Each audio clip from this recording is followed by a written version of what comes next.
Hey everybody, thanks for joining me today for BraunWeiss Team Talks, our informational webinar.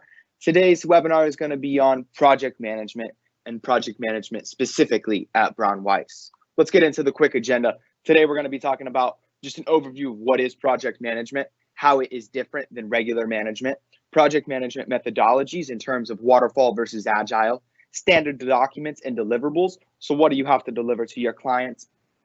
And then daily management, which is what does your day-to-day look like in terms of overseeing all of your projects.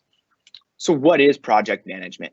Project management encompasses methodologies and process knowledge and experience from multiple people and organizations to achieve specific objectives and goals within a project parameters.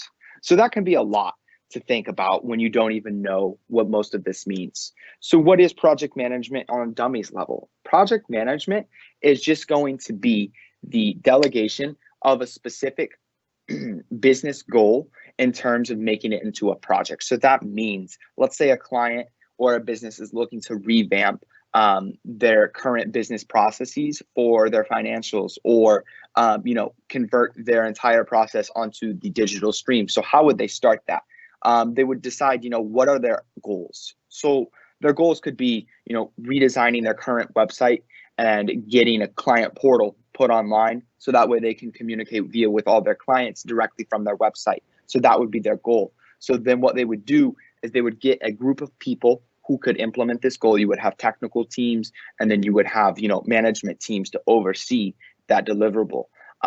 So that's what project management entails, is the encompassing of all of those different specialities to achieve one uniform goal. So why is project management different than regular management? Well, there are three main things. One, there's a determined deliverables, which is what I was just talking about in terms of the specific outcome and goal. Next is going to be limited timeline. All projects have a shelf life in terms of when they're supposed to be completed. Most can range from 6 weeks to 6 months to a year, depending on the scope of the project. Then the next thing we're going to get into is restricted project budget. Obviously, it's going to be a project which is, a new kind of process that a business is trying to put in place. So they have to put a monetary cap on that in order to make it realistic and achievable. So next, let's get into project management methodologies. As I was talking about earlier, we have Waterfall versus Agile.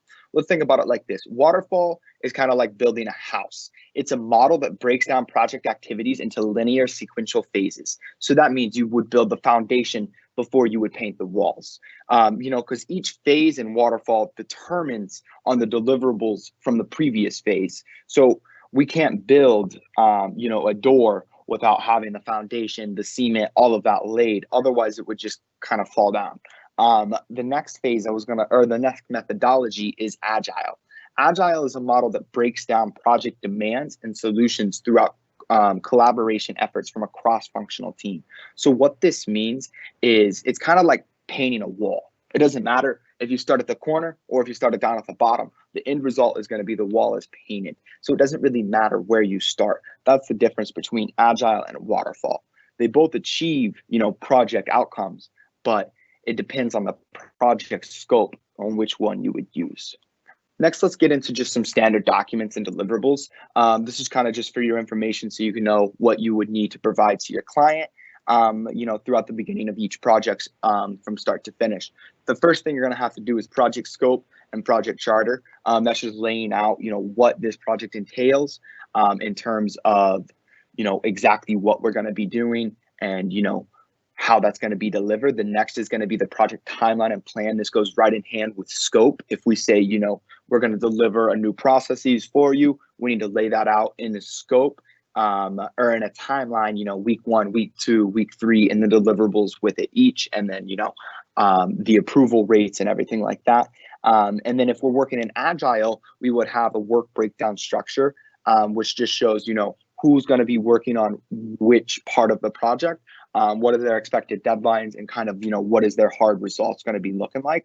The next is going to be a communication plan and a project governance plan, just outlining, kind of general communication and what's going on and what in terms of, management is looking like for this project. The last few things we're going to talk about is the RACI and project risk. which just go with, what are kind of our issues that we've seen throughout this project, what we think is going to be an issue before we even get started. And then the last thing that you would submit kind of on a weekly basis is going to be your project status report. This would go to your manager and the overseer of the project, kind of giving them a weekly update of, what's the progress completion, what deliverables have been done, what risk do we have, what are our open and planned items for the following week. So let's get into what daily management would look like. The first thing every day you're going to have to do is have daily check-ins or scrum meetings. This is going to be meeting with, the key factors of the project, seeing what their progress is on each of their deliverables and making sure that they're being met. In that meeting, you're going to go over any type of risk that they've noticed, or if there's been some delays, maybe it's from, a fellow employee not working hard and pulling their weight, or if it's from maybe the client and not providing appropriate information on time. The next thing, if there are delays, we would have to assess the project schedule. So that would be the next thing that would follow. That would be a project schedule review, and postponing different parts of the project. We have to, maybe by a week or a few days if needed. And then, in terms with that, if there is change control needed because, someone isn't doing their part, that would have to be part of it. We would have to come in and somebody would have to, step in and take their place in order to meet this project and meet the demands of it. And then the final thing, at the end of the day, you would be providing client communication and updates, letting them know, what's the day-to-day looking like, and, how everything is coming along. So that's it for our team talk today on project management at BraunWeiss. Thank you everyone for listening. Subscribe to our YouTube channel, follow us on LinkedIn to learn more. Check out our website at braunweiss.net or shoot me an email at contact@braunweiss.net. Thanks.